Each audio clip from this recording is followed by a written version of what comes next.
মহান আল্লাহ রাব্বুল আলামিন বলেন, وَإِذَا تُلِيَتْ عَلَيْهِمْ آيَاتُهُ زَادَتْهُمْ إِيمَانًا وَعَلَى رَبِّهِمْ يَتَوَكَّلُونَ।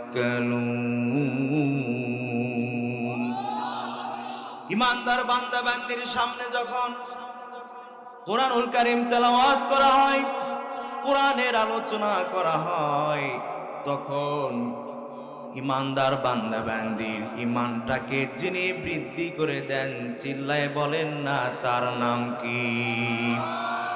কোরআনের কারণে ইমানদারদের ইমান এমন পর্যায়ে বৃদ্ধি পেয়ে যায়, যার কারণে ইমানদার বান্দা বান্দি হামলাকে ভয় করে না, মামলাকেও ডর করে না।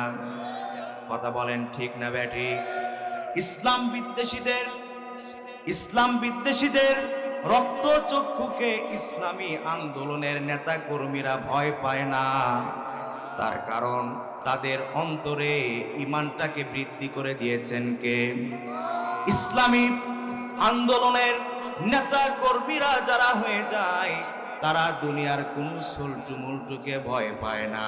তারা কেবলমাত্র শুধুমাত্র ভরসা করে, চিল্লায় বলেন না তাকার উপরে। وعلى ربهم يتوكلون। চিল্লায় বলেন আল্লাহু আকবার। ইমানদার বান্দা বান্দি যখনই বিপদে পড়ে যায়, কার উপরে ভরসা করে? আল্লাহর উপরে ভরসা করে। আমরা দেখেছি হযরতে দাউদ আলাইহিস সালাম, তিনি একজন আল্লাহ পাকের পয়গাম্বর। দাউদ আলাইহিস সালাম আল্লাহ পাকের একজন নবী। আল্লাহ পাক তাকে বাদশাহী দান করেছিলেন। চিল্লায় বলেন না আল্লাহু আকবার। আমাদের বাংলাদেশে এক শ্রেণীর মানুষ আছে, তারা বলে আলিম ওলামা পীর মাশায়েখ কেন রাষ্ট্রীয় ক্ষমতায় যাবে? তারা মসজিদে থাকবে, মাদ্রাসায় থাকবে, খানকা শরীফে থাকবে, আর ইল্লাল্লাহর জিকির হাঁকাবে। এরকম লোক আছে না নাই? এরকম দল আছে না নাই? অথচ আল্লাহ রাব্বুল আলামিন পয়গম্বর দাউদ আলাইহিস সালামকে বাদশাহী দান করেছিলেন। বলেন না আল্লাহু আকবার। দাউদ আলাইহিস সালাম তার বয়স যখন বৃদ্ধি পেয়ে যাচ্ছে, বৃদ্ধ তিনি হয়ে গেলেন, আল্লাহ রব্বুল আলামিনের কাছে দুহাত তুলে ফরিয়াদ করতেছেন, রব্বুল আলামিন, না জানি কোন দিন আমার মৃত্যু হয়ে যায়, মালাকুল মউত আপনার নির্দেশে আমার কাছে চলে আসে। আল্লাহ তাআলা, আমার ইচ্ছা, আমার বাসনা, আমার মনের একটা ইচ্ছা আছে, সেটা হলো আমার পরবর্তীতে আমার সন্তানদের মধ্য থেকে একজনকে আপনি বাদশাহী এবং নবুয়ত দান করবেন।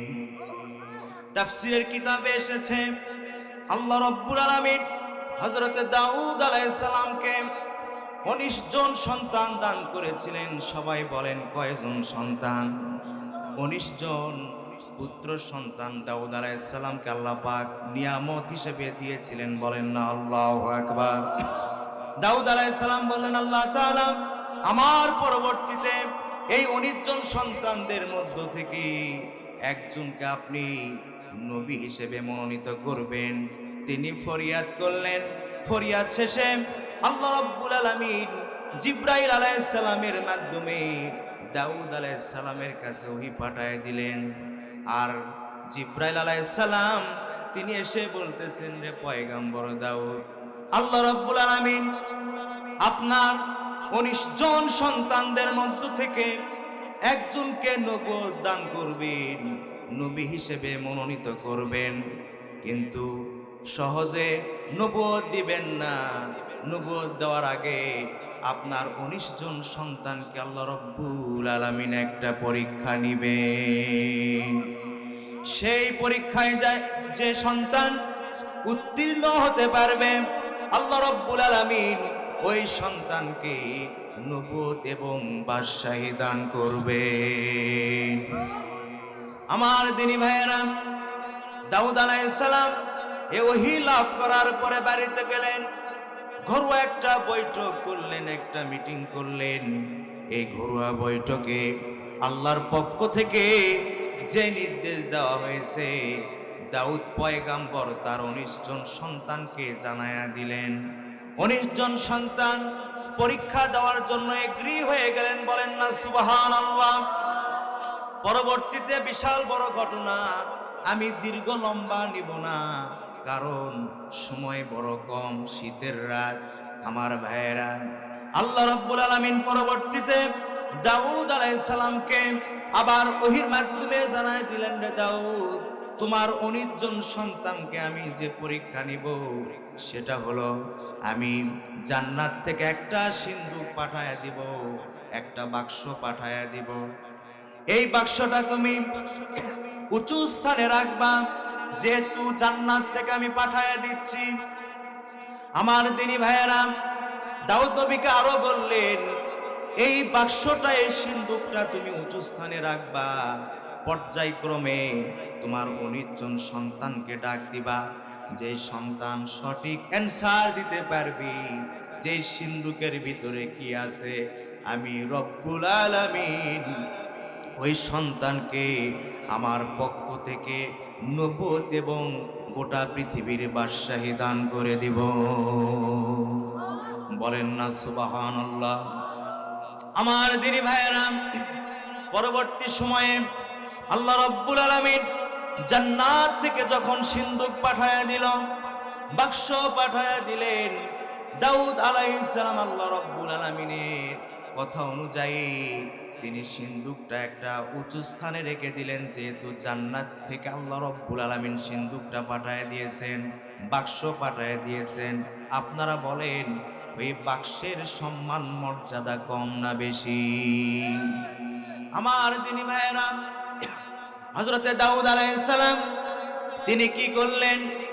পর্যায়ক্রমে সন্তানদেরকে ডাক দিলেন, বলেন না আল্লাহু আকবার। প্রথমে চলে আসলো বড় সন্তান। আসার পরে দাউদ আলাইহিস সালাম বলতেছে, হে বুনাইয়া, ইয়া বুনাইয়া, হে আমার বৎস, তুমি বলো এই সিন্দুকের ভিতরে কি আছে? বড় সন্তান বলতেছে, আব্বা জান, আমি বলতে পারবো না এই সিন্দুকের ভিতরে কি আছে।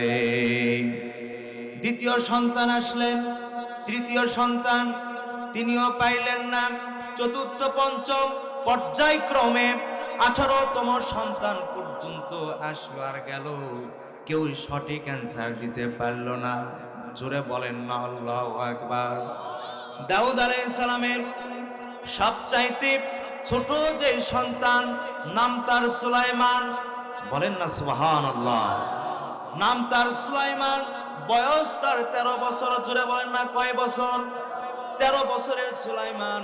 এবার তার পালা, তিনি চলে আসলেন পিতার কাছে। এসে পিতাকে সালাম দিলেন, আদবের সহিত পিতার সামনে দাঁড়িয়ে আছে। আমার দিনী ভাইয়েরা, দাউদ আলাইহিস সালাম তার সন্তানকে ডাক দিয়া বলতেছে, ইয়া বুনাইয়া, হে আমার প্রাণের প্রিয় বৎস, তুমি বলো এই সিন্দুকের ভিতরে কি আছে? আমার দিনী ভাইয়েরা, এই বাক্সের ভিতরে কি ছিল দাউদ নবী তিনিও জানেন না, সুলাইমান আলাইহিস সালাম তিনিও জানেন না। সুলাইমান 13 বছরের টকবাগা যুবক, তিনি বলতেছেন, আব্বা জান, এই সিন্দুকের ভিতরে কি আছে এটা বলার আগে আমি আমার রবের সঙ্গে একটু কথা বলতে চাই। আপনি যদি আমাকে অনুমতি দেন, আমার রব আল্লাহ রব্বুল আলামিনের সঙ্গে আমি একটু কথা বলে নিতে চাই। তিনি তো তখন নবী হন নাই। 13 বছরের যুবক সুলাইমান, তিনি মুসাল্লায় দাঁড়িয়ে গেছেন। বলেন না কার দরবারে দাঁড়িয়ে গেছেন? আল্লাহ রাব্বুল আলামিনের দরবারে তিনি দাঁড়িয়ে গেলেন। 2 রাকাত নামাজ আদায় করার পর দুহাত তুলে আল্লাহ রাব্বুল আলামিনের কাছে ফরিয়াদ করতেছেন আর বলতেছেন, রব্বুল আলামিন, আমার বাবা একজন পয়গাম্বর এবং বাদশা, আপনার প্রিয় বান্দা, তার খুব ইচ্ছা তার বংশ থেকে একজনকে আপনি নবুয়ত এবং বাদশাহী দান করুন।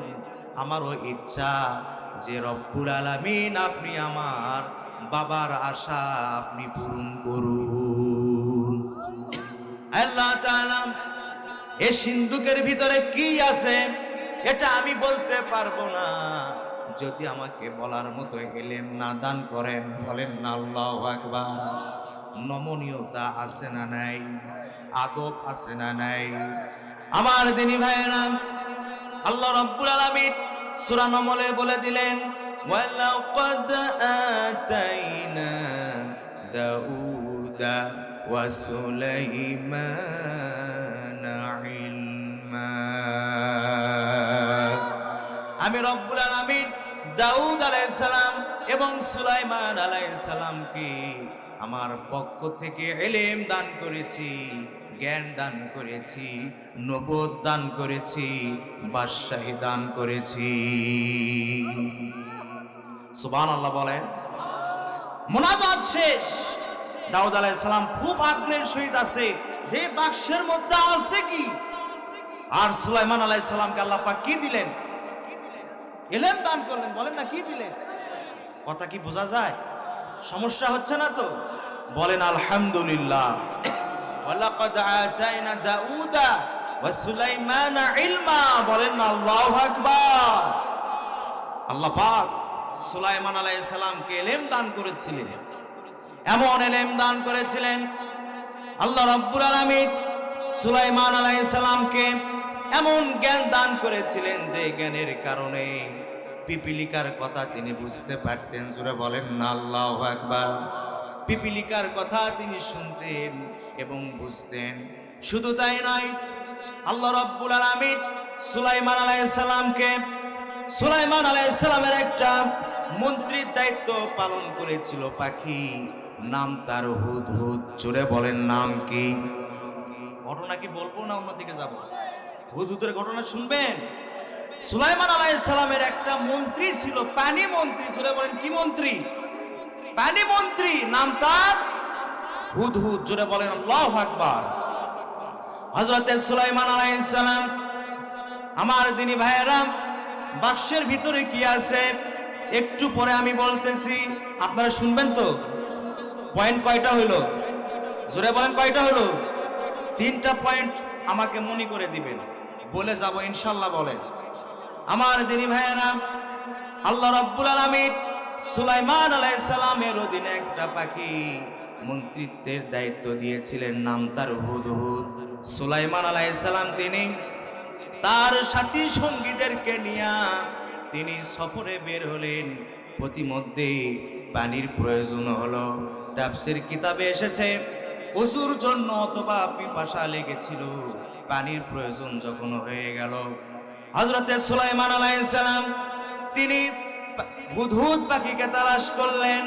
ওয়াতাফাক্কাদাত তায়রা ফাকালা মা লিয়া লা আরাল হুদহুদা আম কানা মিনাল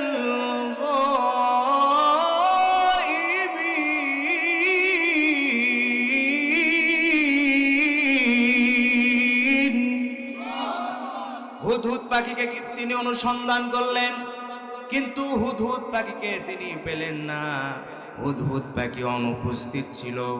সুলাইমান আলাইহিস সালাম তিনি রাগ হয়ে হুদহুদ পাখির উপরে 3টা নোটিশ জারি করলেন। জোরে বলেন কয়টা নোটিশ? 3টা নোটিশ জারি করে দিলেন। লা উআযিবান্নাহু আযাবান শাদীদান আও লা আযবাহান্নাহু আও লা ইয়াতিয়ান্নি বিসুলতানিম মুবিন।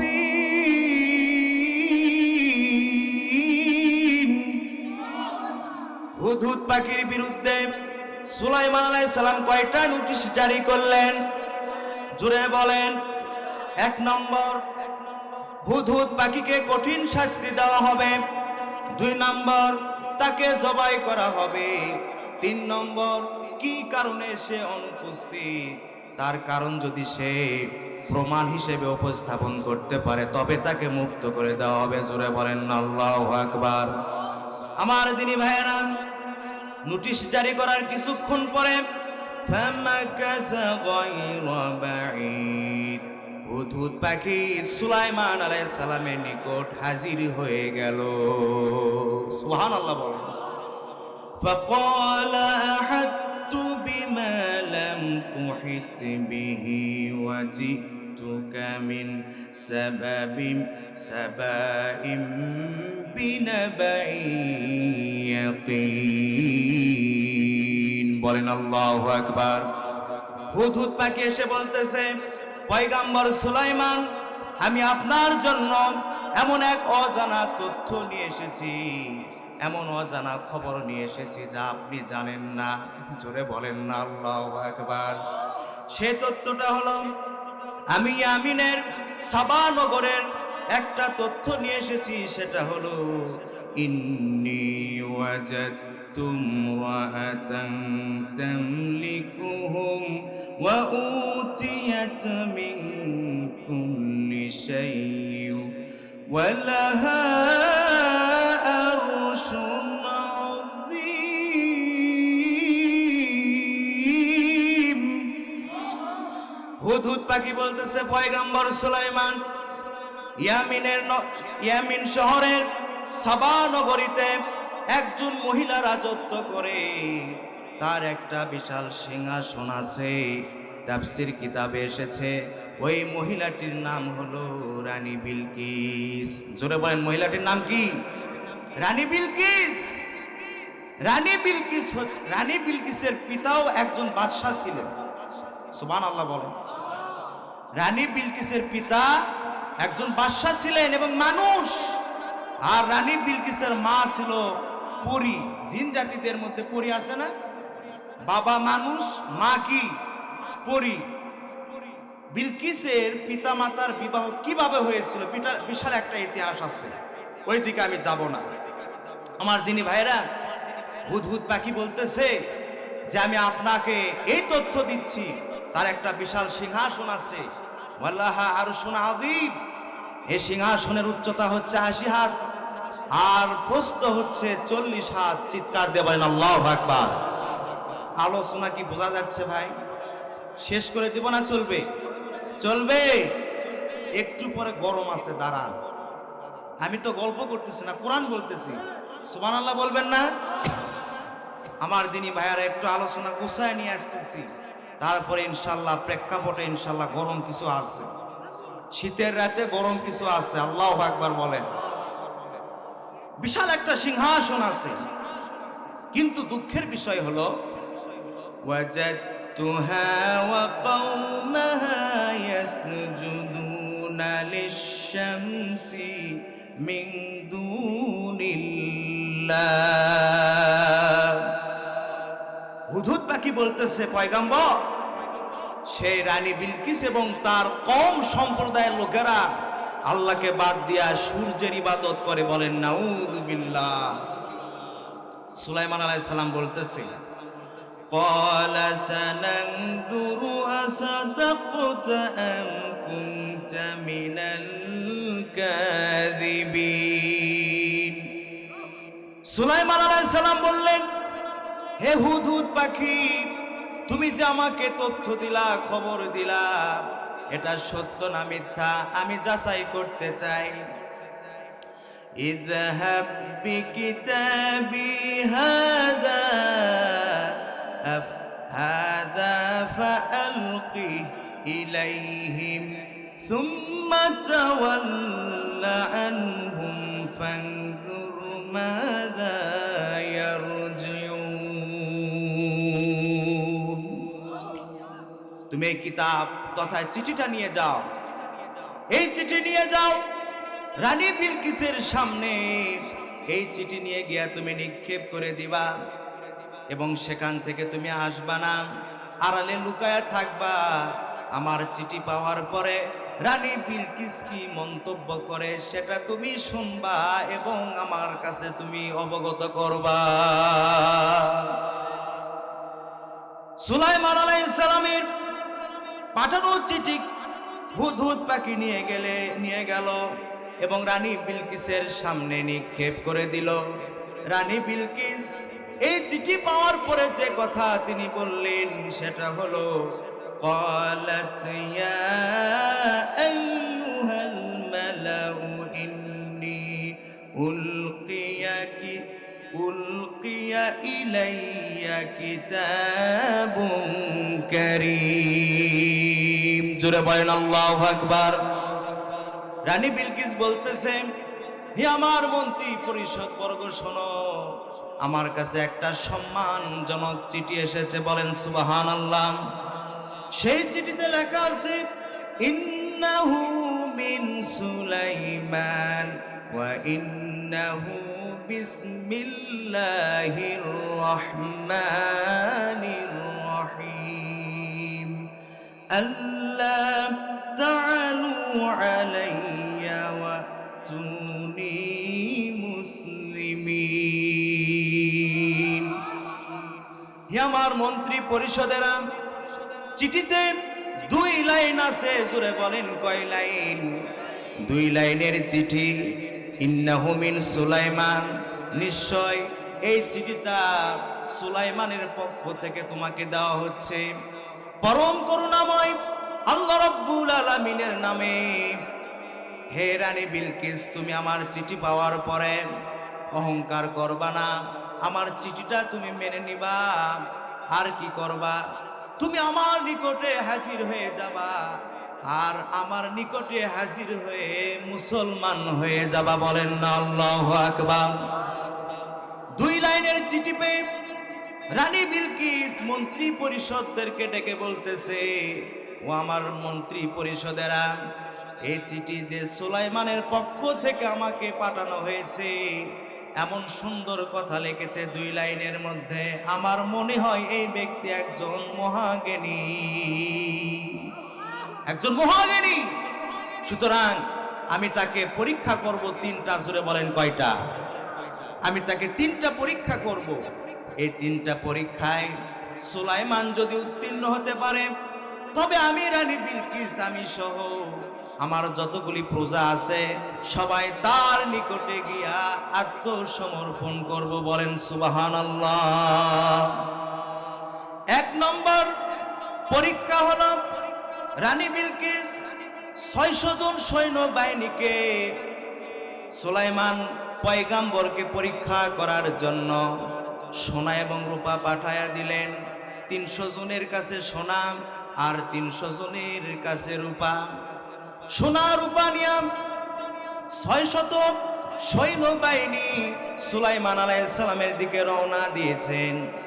আর রানী বিলকিস বলতেছে, যদি পয়গাম্বর সুলাইমানের ভিতরে লোভ থাকে, তবে আমার এই উপঢৌকন কবুল করবে না। জোরে বলেন আল্লাহু আকবার।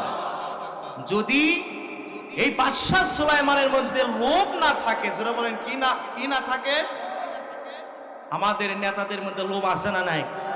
আওয়াজ দিয়ে বলেন আছে না নাই?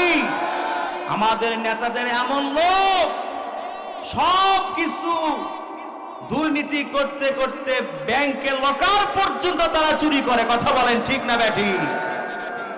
এরকম নেতা আমাদের দেশে ছিল কি ছিল না? ছিল কি ছিল না? যাদের ভিন করব, তাকে যে ডাক্তার ঘুষ দিয়া দুনিয়া থেকে বিদায় করে দিয়েছে, ওই ডাক্তারের বিচার আপনারা চান কি চান না? আরে চান কি চান না? আমাদের কলিজার টুকরাকে ঘুষ দিয়া দুনিয়া থেকে বিদায় করে দিয়েছে, এই নরাধমকে ফাঁসির কাস্টে ঝুলাইতে চাই আমরা। আমার দিনী ভাইয়েরা, দেখেন, নেতা হচ্ছে তারা যাদের ভিতরে লোভ থাকবে না। কি থাকবে না?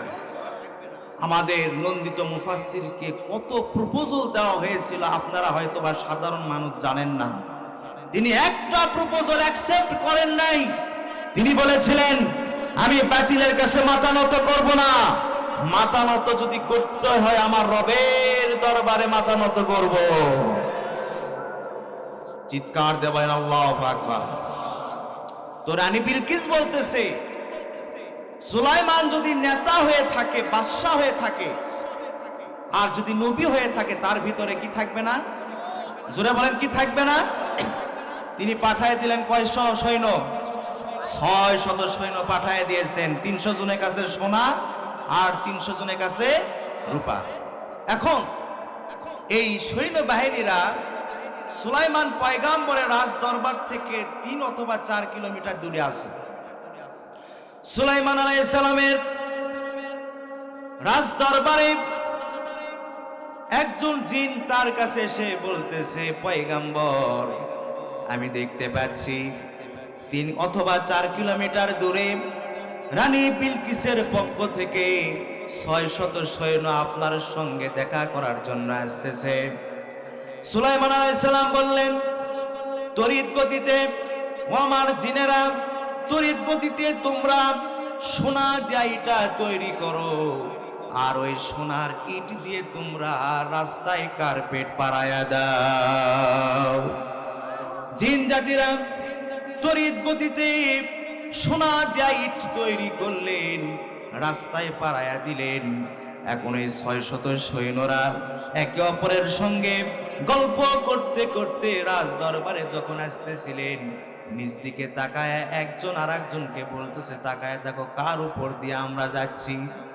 আমরা তো সোনার ইটের রাস্তার উপর দিয়ে যাচ্ছি, আর আমাদের কাছে যে সোনা রূপা আছে, এই সোনা রূপা মনে হয় পয়গাম্বর সুলাইমান গ্রহণ করবে না। রাজ দরবারে চলে গেলেন সুলাইমান আলাইহিস সালাম। তার কাছে গিয়া বলতেছে, পয়গাম্বর সুলাইমান, হে বাদশাহ সুলাইমান, রানী বিলকিস আপনার জন্য কিছু উপঢৌকন পাঠিয়েছেন। আপনি রানী বিলকিসের পক্ষ থেকে আমাদের কাছ থেকে তার উপঢৌকনটা কবুল করে নিন। সুলাইমান আলাইহিস সালাম তিনি বললেন, হে রানী বিলকিসের সৈন্যরা, আমার রাজ দরবারের চতুর্দিকে তোমরা তাকায় দেখো, তোমরা যে উপঢৌকন আমার জন্য নিয়ে এসেছো সোনা এবং রূপা, ওই সোনা রূপার আমার দরকার নাই। চিঠিতে যা লিখে দিয়েছি তোমরা চলে যাবা, আর তোমাদের রানী বিলকিসকে আমার দরবারে আসতে বলবা।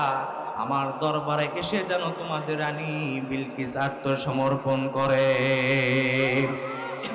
আমার দিনী ভাইরা, এই 600 জন সৈন্যবাহিনী ফিরত চলে গেল সোনা এবং রূপা নিয়ে।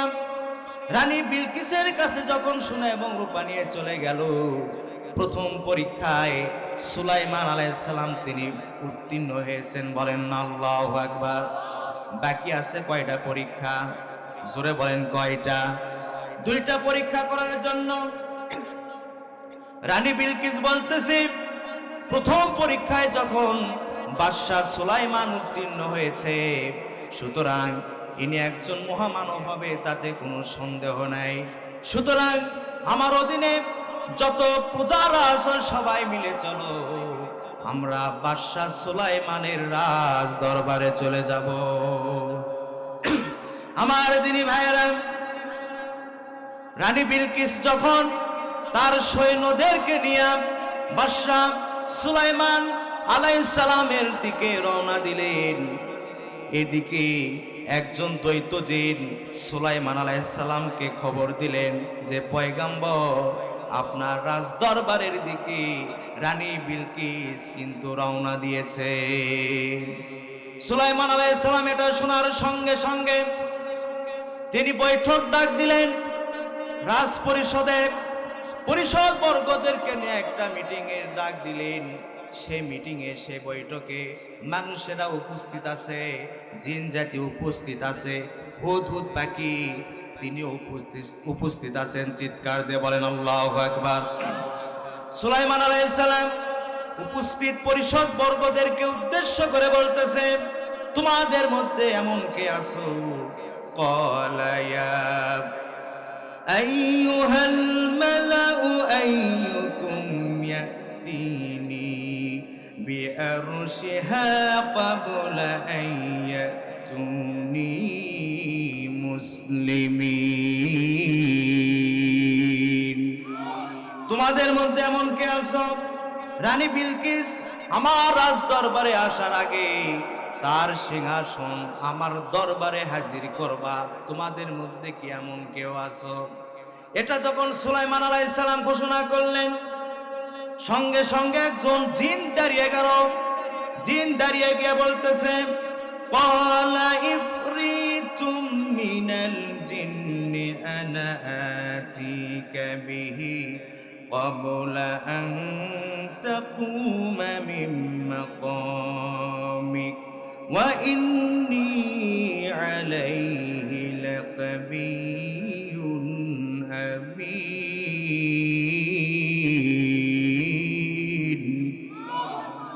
একজন জিন দাঁড়িয়ে গেল। সেই জিনের নাম হলো ইফরিত। জোরে বলেন, জিনের নাম কি? আরো জোরে কি? ইফরিত জিন দাঁড়িয়ে গেল আর বলতেছে, পয়গম্বর সুলাইমান, রানী বিলকিস আসার আগে তার সিংহাসন আপনার দরবারে হাজির করে দিব। সুলাইমান আলাইহিস সালাম জিজ্ঞাসা করলেন, হে ইফরিত জিন, তুমি আমাকে বলো কি পরিমাণ সময় লাগবে? ইফরিত জিন বলতেছে, পয়গম্বর সুলাইমান, আপনি সিংহাসনে বসে আছেন, এই সিংহাসন থেকে দাঁড়াইতে, এই সিংহাসন থেকে উঠতে যে সময় লাগবে, এই অল্প সময়ের মধ্যে আপনার কাছে রানী বিলকিসের সিংহাসন হাজির করে দিব। সুলাইমান আলাইহিস সালাম বললেন, না না, তা হবে না, এর অল্প সময়ের মধ্যে আমি চাই। তখন একজন মানুষ দাঁড়িয়ে গেলেন। আল্লাহ রাব্বুল আলামিন সেই কথাও কোরআনুল কারীমে উল্লেখ করে দিয়েছেন। বলেন না আল্লাহু আকবার। আল্লাহ রাব্বুল আলামিন বলেন, ক্বালাল্লাযী ইনদাহু ইলমুম মিনাল কিতাব আনা আতিকা বিহি ক্বাবলা আন ইয়ারতাদ্দা ইলাইকা তারফুক। চিৎকার দিয়ে বলেন আল্লাহু আকবার। একজন মানুষ দাঁড়িয়ে গেলেন, যে মানুষকে আল্লাহ রাব্বুল আলামিন কিতাবের ইলম দান করেছিলেন। তিনি দাঁড়িয়ে বলতেছেন, পয়গম্বর সুলাইমান, আমি আপনার কাছে রানী বিলকিসের সিংহাসন হাজির করে দিব। সুলাইমান আলাইহিস সালাম বললেন, কি পরিমাণ সময় লাগবে? মানব বলতেছে, কিতাবের জ্ঞানী ব্যক্তি বলতেছে, পয়গম্বর সুলাইমান, চোখের পলক ফেলতে যে সময় লাগবে, এই অল্প সময়ের মধ্যে আমি রানী বিলকিসের সিংহাসন আপনার কাছে এসে হাজির করে দিব। তাফসীরের কিতাবে এসেছে, রানী বিলকিসের সিংহাসন যে রুমের ভিতরে রাখা ছিল, এই রুমের যেখানে রাখা হয়েছিল, অর্থাৎ 7টা দেওয়ালের আবদ্ধ করে ওই সিংহাসন রানী বিলকিস রেখে দিয়েছিল, যাতে করে কেউ চুরি না করতে পারে। 7টা দেওয়াল এবং 7টা দেওয়ালের 7টা দরজা, 7টা তালা। একজন মানুষ দাঁড়িয়ে বলতেছে, পয়গম্বর সুলাইমান, চোখের পলক ফেলতে যে সময় লাগে, এই 1 সেকেন্ড অথবা 2 সেকেন্ডের মধ্যে আপনার কাছে 7টা দেওয়াল ভেদ করে, 7টি তালা বিচ্ছেদ করে আমি আপনার চোখের সামনে রানী বিলকিসের সিংহাসন হাজির করে দেব। চিৎকার দিয়ে বলেন না আল্লাহু আকবার। বলতেও বলা শেষ হতে না হতেই ওই মানুষ কি করলো? রানী বিলকিসের সিংহাসন চোখের পলকে পয়গম্বর সুলাইমান আলাইহিস সালামের রাজদরবারে হাজির করে দিলেন। চিৎকার দিয়ে বলেন আল্লাহু আকবার। এই ঘটনা থেকে এটা বোঝা যায়, জিন জাতিদের চাইতে মানবদের শক্তি বেশি। কথা বলেন ঠিক কিনা আমার দিনী ভাইয়েরা? জিন জাতির চাইতে মানুষের শক্তি বেশি। আমি বেশি বিশ্লেষণে যাব না। যখন ওই মানুষ চোখের পলকে তার পাওয়ারে যেভাবেই হোক আল্লাহ রাব্বুল আলামিনের কুদরতে যখন সিংহাসন হাজির করে দিলেন, পয়গম্বর সুলাইমান আলাইহিস সালাম তার রাজবর্গ মন্ত্রী পরিষদদেরকে ডেকে বলতেছেন, ক্বালা নাকিরু লাহা আরশাহা নানজুর আতাহতাদি আম তাকুনু মিনাল্লাযীনা লা ইয়াহতাদুন। সুলাইমান আলাইহিস সালাম মজা করার জন্য বললেন, তোমাদের মধ্যে এমন কে আছো রানী বিলকিসের সিংহাসনের স্ট্রাকচার একটু পরিবর্তন করে দাও, চেঞ্জ করে দাও। বলার সাথে সাথে রানী বিলকিসের সিংহাসনে একটু পরিবর্তন করে দেওয়া হলো। রানী বিলকিস তার প্রজাদেরকে নিয়ে সুলাইমান আলাইহিস সালামের রাজ দরবারে প্রবেশ করলেন। সুলাইমান আলাইহিস সালাম বললেন, হে রানী বিলকিস, এই সিংহাসন কি তুমি চিনতে পারো নাকি?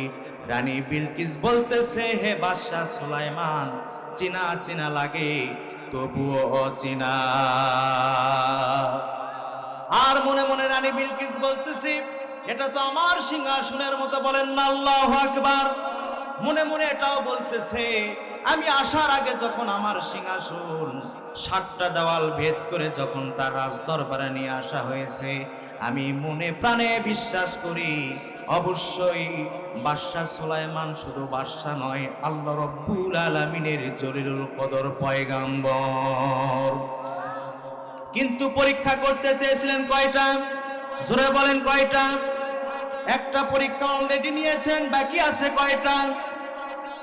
রানী বিলকিস বলতেছে, পয়গাম্বর সুলাইমান আলাইহিস সালাম বলতেছে, তুমি আমার নিকট আত্মসমর্পণ করো, মুসলমান হয়ে যাও। রানী বিলকিস বলতেছে, পয়গাম্বর, আমি আপনার নিকট আত্মসমর্পণ করব, আমি অবশ্যই মুসলমান হয়ে যাব। আমি মনে মনে ভেবেছিলাম আমি আপনাকে 3টা পরীক্ষা করব, একটা পরীক্ষা আমি করেছি, বাকি আছে 2টা পরীক্ষা।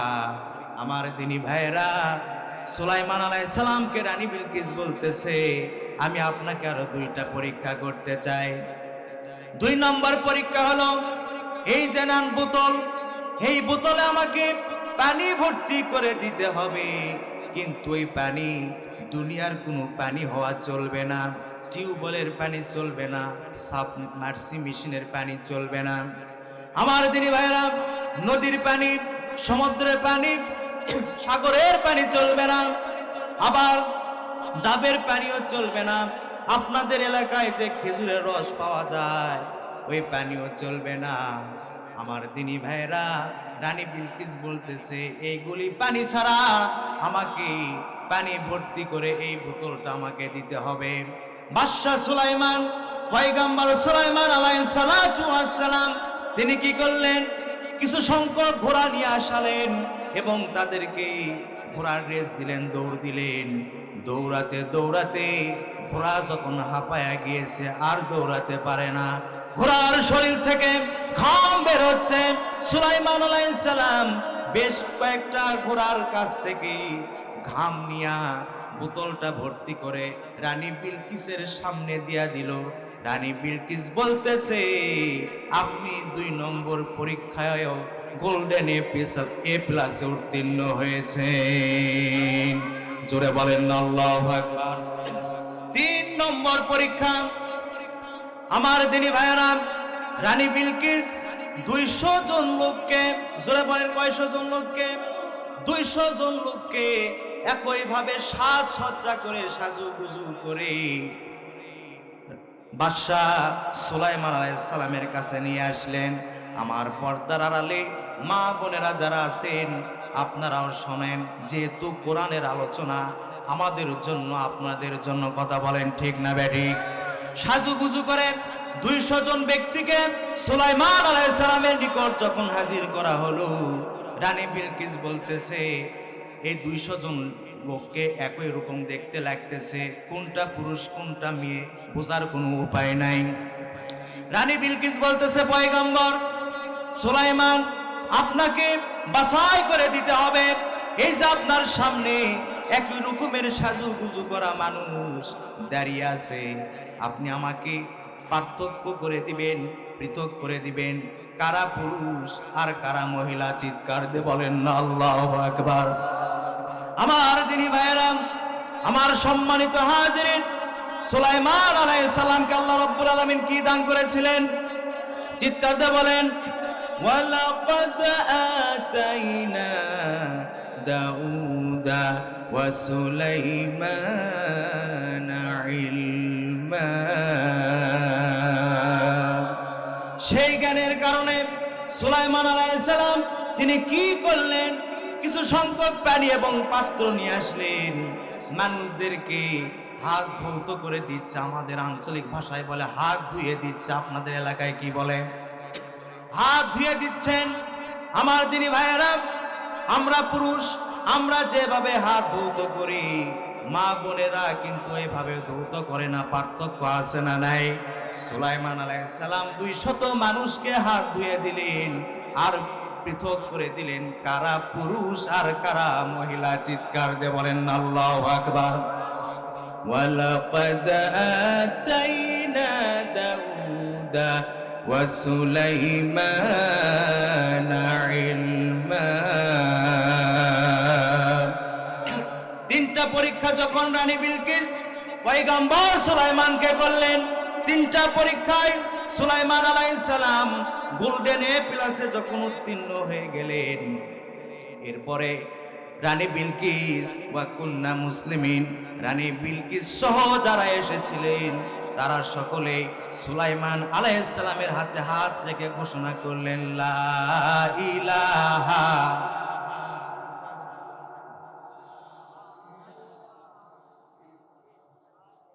সবাই লা ইলাহা লা ইলাহা।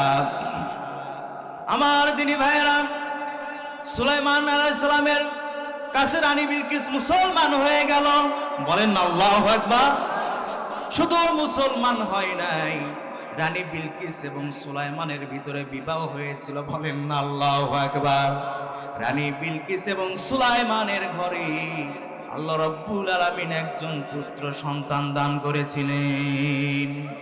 তাফসীরের কিতাবে এসেছে হযরত সুলাইমান আলাইহিস সালাম 100টা বিবাহ করেছিলেন। অন্য এক তাফসীর আমি দেখেছি 1000টা বিবাহ করেছিলেন। বলেন না আল্লাহু আকবার। 1000 হোক 100 হোক, আমরা কয়টা বিবাহ করেছি? একটু আওয়াজ দিয়ে বলেন না কয়টা? যুবক ভাইরা কয়টা করছো? ওই একজন ভাই বলতেছে আমি করি নাই। আল্লাহ পাক এই কোরআনের ময়দানে বসে আছেন, যুবক ভাইয়ের বউ যেন সুন্দরী বানায় দেয়। বলেন আমিন। জোরে বলেন আমিন। আমার দিনী ভাইরা, আমরা বিবাহ করছি কয়টা? আর একটু জোরে বলেন না কয়টা? আলহামদুলিল্লাহ বলেন। মা বোনেরা আপনাদের উপর খুব খুশি যে না, আমাদের স্বামী বলতেছে একটা, আর যদি বলতেন 2টা তাহলে খবর ছিল।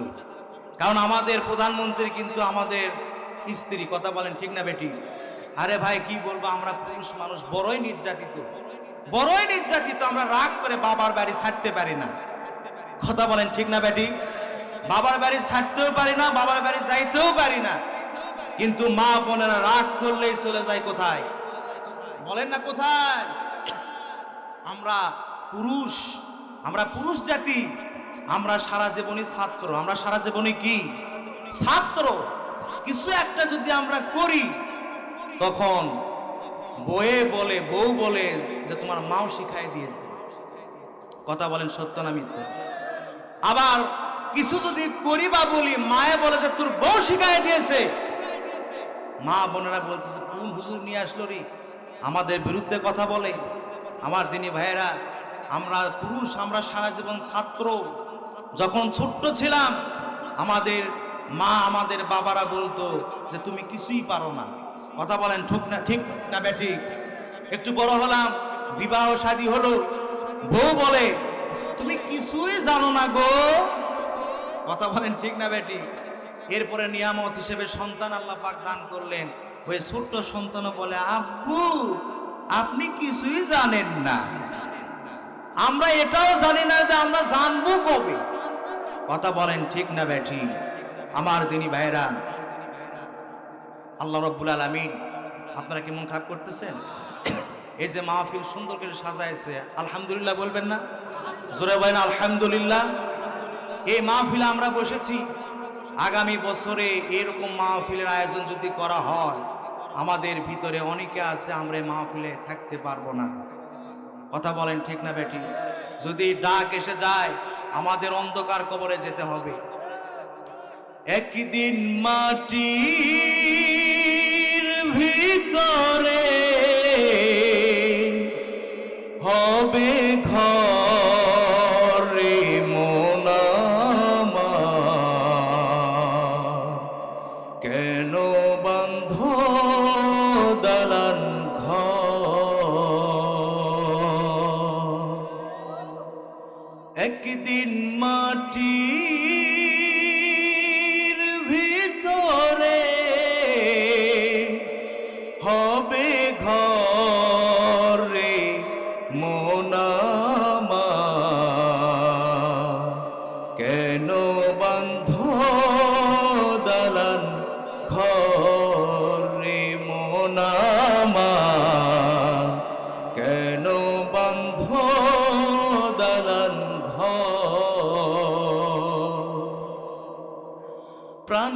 পাখি উড়ে যাবে পিঞ্জর ছেড়ে,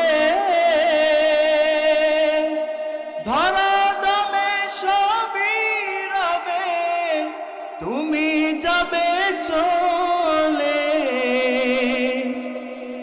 বন্ধু বান্ধব যত, মাতা পিতা তারার সুত, সবই হবে তোমার পরে। মন আমার কেন বান্ধ দালান ঘর রে, মন আমার কেন বান্ধ দালান ঘর।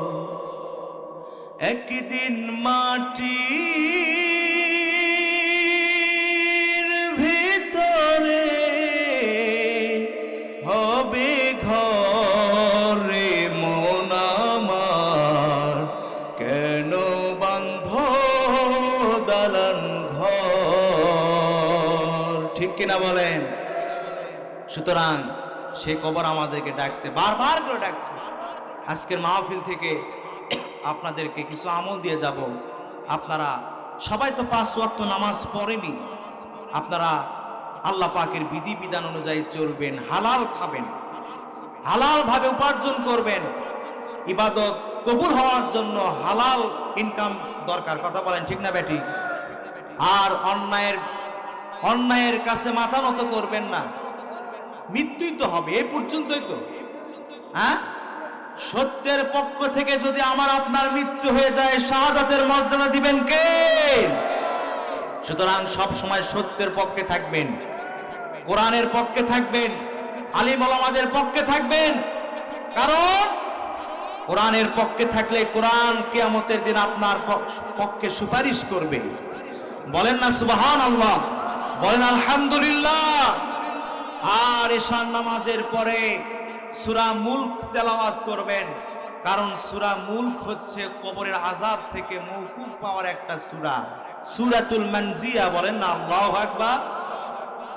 যে ব্যক্তি কোরআনুল কারীমের সূরা মুলক তেলাওয়াত করবে, ওই ব্যক্তি মারা যাওয়ার পর কবরে রেখে আসার পর এই সূরা মুলক একটা পাখির রূপ ধারণ করবে। বলেন না সুবহানাল্লাহ। পাখির রূপ ধারণ করে মৃত ব্যক্তির বুকের উপরে বসবে। কবর যখন তাকে শাস্তি দেওয়ার জন্য সংকোচন হয়ে আসবে, তখন এই পাখিটা কি করবে? তার ডানা মেলা দিয়া প্রতিহত করবে। কবর আপনাকে আর চাপা দিতে পারবে না। যখন প্রশ্ন করবে মান রব্বুকা ওয়া মা দীনুকা ওয়া মা কুনতা তাকুলু ফি হাদার রাজুল, এই প্রশ্ন করার, এই 3টা প্রশ্ন করার জন্য যখন ফেরেশতারা আসবে, তখন এই পাখি বলবে তোমরা আমার বন্ধুকে ডিস্টার্ব করো না, আমার বন্ধু আরামে ঘুম দিয়েছে। আমার বন্ধুকে যতগুলি প্রশ্ন করা দরকার আমাকে করো, আমার বন্ধুর পক্ষ থেকে, আমার বন্ধুর পক্ষ থেকে সব প্রশ্নের জবাব আমি পাখি দিয়া দিব। সুতরাং আমার দিনী ভাইয়েরা, পর্দার আড়ালে মা বোনেরা যারা আছেন, 3 পৃষ্ঠার একটা সূরা, সূরা মুলক 30টা আয়াত আছে, পড়তে বেশি সময় লাগবে না। এশার নামাজের পর একটু কষ্ট করে হলেও সূরা মুলক তেলাওয়াত করবেন। রব্বুল আলামিন আপনাকে কবরের আযাব থেকে মাফ করে দিবেন। হারিয়ে যাব একদিন আমি, রব নাই ভুবনে চিরদিন। বলেন হারিয়ে যাব একদিন আমি, রব নাই ভুবনে। ক্ষমা করে দিও তোমরা আমার, ভুল করে থাকি যদি কোনো দিন। হারিয়ে যাব একদিন আমি, রব নাই ভুবনে চিরদিন। বাঁশ বাগানে বা গোরো স্থানে হয়তো দিবে মোরে কবর। তোমরা আমায় যাবে ভুলে, রাখবে না জানি কোনো খবর। ঠিক কিনা? বাঁশবাগানে বাগর একদিন আমি রব নাই ভবনে চিরদিন। ক্ষমা করে দিও তোমরা আমায়, ভুল করে থাকি যদি কোনো দিন। হারিয়ে যাব একদিন আমি রব নাই ভবনে চিরদিন। বলেন না মারহাবা। আমার দিনী ভাইরা, একদিন আমরা হারিয়ে যাব, কবরে আমাদেরকে রাখা হবে। কিয়ামতের দিন আমাদেরকে আবার উঠানো হবে। সেই কিয়ামতের ময়দানে আমরা যখন আল্লাহ পাক আমাদেরকে আবার জীবিত করবে, আমার দিনী ভাইরা, আমল নামাগুলি আল্লাহ রাব্বুল আলামিন আমাদের সামনে হাজির করবেন। বলেন আল্লাহু আকবার। যারা বেঈমান হয়ে মারা যাবে তাদের আমল নামা পিছন থেকে এসে বাম পাশে এসে হাজির হয়ে যাবে। যারা নেককার হয়ে মারা যাবে, ইসলামী আন্দোলনের কর্মী হয়ে যারা মারা যাবে, তাদের আমল নামাগুলো সামনে থেকে এসে ডান পাশে এসে হাজির হয়ে যাবে। বলেন আল্লাহু আকবার। বেঈমান হয়ে যারা মারা যাবে তাদের আমল নামা দেখে তারা বলবে, মালি হাদাল কিতাব লা ইউগাদিরু সাগীরাতান ওয়ালা কাবীরাতান ইল্লা আহসাহা। মালি হাদাল কিতাব, এ কি আশ্চর্য কিতাব! একটা ছোট পাপবাদ রাখে নাই, একটা বড় পাপবাদ রাখে নাই। সর্বনাশ! এই দুনিয়াতে যারা ইসলাম বিদ্বেষী ছিল, কোরআন বিদ্বেষী ছিল, আলিম ওলামাদের বিদ্বেষী ছিল, সেদিন তাদের আমলনামা যখন সামনে দেওয়া হবে, ওই স্বৈর শাসকেরা সেদিন আমলনামা পড়বে আর আফসোস করবে। কথা বলেন ঠিক না বেঠিক? আর আমরা যারা কোরআনের পক্ষে, আমরা সেদিন তাদেরকে দেখব আর হাসব। বলেন না আল্লাহু আকবার। আমরা কি হাসতে চাই? তাহলে কোরআনের পক্ষে থাকতে হবে। কিসের পক্ষে থাকতে হবে? আমলনামা পড়বে, আফসোস করবে। আফসোস করার পর বলবে, আল্লাহ, এগুলি পাপের কাজ আমরা করি নাই। বলেন নাউজুবিল্লাহ। আল্লাহর কাছে মিথ্যা কথা বলবে, আল্লাহর সামনে মিথ্যা কথা বলবে। আমার দিনী ভাইরা, আল্লাহ রাব্বুল আলামিন তখন কি করবেন? কুরআনুল কারীমের সূরা ইয়াসিনে সুন্দর করে ওপেন সিক্রেট খুলে বর্ণনা করে দিয়েছেন। আল ইয়াউমা নাখতিমু আলা আফওয়াহিহিম ওয়া তুকাল্লিমুনা আইদিহিম ওয়া তাশহাদু আরজুলুহুম বিমা কানু ইয়াকসিবুন। জবানকে আল্লাহ পাক বন্ধ করে দিবেন। দুটি হাত আল্লাহর কাছে কথা বলবেন। দু হাত বলবে, রব্বুল আলামিন আমার দ্বারা আলেমদের বিরুদ্ধে মিথ্যা স্বাক্ষর করে ফাঁসির আসামি বানায়াছিল। কথা বলেন ঠিক না বেটি? হাতে বলবে, রব্বুল আলামিন আমার মাধ্যমে আলিম ওলামা আল্লামা সাইদির হাতে হ্যান্ডকাপ পরায় দিয়েছিল। কথা বলেন ঠিক না বেটি? হাতে বলবে, রব্বুল আলামিন আমার দ্বারা মদের গ্লাস স্পর্শ করেছিল, পরনারী স্পর্শ করেছিল। পায়ে সাক্ষী দিবে আল্লাহর কাছে ওই বান্দার বিরুদ্ধে। যখন সাক্ষী দিবে তখন বেঈমানেরা উপায়হীন হয়ে যাবে, আল্লাহর কাছে ফরিয়াদ করবে, রব্বানা আখরিজনা না'মাল সালিহান গায়রাল্লাযী কুন্না না'মাল। আল্লাহ তাআলা রব্বুল আলামিন আমাদেরকে আরেকবার দুনিয়াতে পাঠায় দিন। এইবার যদি দুনিয়াতে যেতে পারি একদম সুফি সাহেব হয়ে যাব, পীর কেবলা হয়ে যাব। দুনিয়াতে যদি আবার আমাদেরকে পাঠায় দেন, আলিম ওলামাদেরকে ভালোবাসবো, কোরআনের বিপক্ষে মিছিল দেব না, আলিম ওলামাদের বিরুদ্ধে মিছিল দেব না, রাজাকার রাজাকার বলবো না। কথা বলেন না কেন? রব্বুল আলামিন আরেকবার যদি আমাকে দুনিয়াতে পাঠায় দেন, তাহলে কোরআনের পক্ষ থেকে কাজ করব। ওই দিন রব্বুল আলামিন বলবেন, আওয়ালাম নুআম্মিরুকুম, আমি কি তোমাকে হায়াত দিয়েছিলাম না? দীর্ঘ হায়াত তুমি পেয়েছিলা, ইচ্ছা করলেই কোরআনের পক্ষে তুমি কাজ করতে পারতা, ইচ্ছা করলেই আলিমদের সঙ্গে সুসম্পর্ক রাখতে পারতা। বলেন না আল্লাহু আকবার। যেমন আজকের মাহফিলে গ্রাম পুকুরিয়া গ্রামবাসীর উদ্যোগে মাহফিল, শুধুমাত্র কোরআনের আকর্ষণে আপনাদের কাশীপুর থেকে অনেক যুবক ভাইরা কোরআনের ময়দানে হাজির হয়ে গেছে। বলেন আল্লাহু আকবার, আওয়াজ করবেন আল্লাহু আকবার।